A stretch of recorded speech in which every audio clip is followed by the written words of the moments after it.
Let's talk about the various link type that can be used. I'm gonna double click on the my link here and this task dependency box will appear. I can choose the type of link I want if it's a finish to start, which is the default start to start, finish to finish, and start to finish.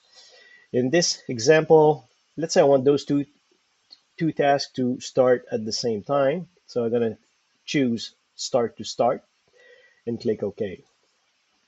So now the two tasks are starting at the same time.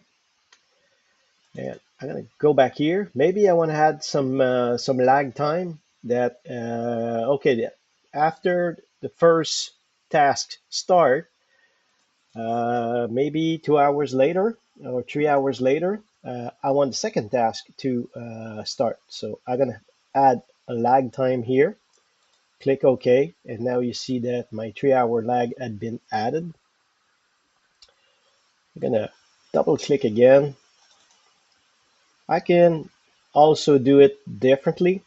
It could have been a finish to start operation and that I want to minus lag time to start, or maybe I can use a percentage, 50% to do it. So let's try with the -3.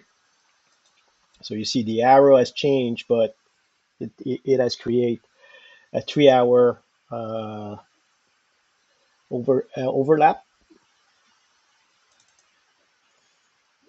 And I could have tried to do the same with a percentage also.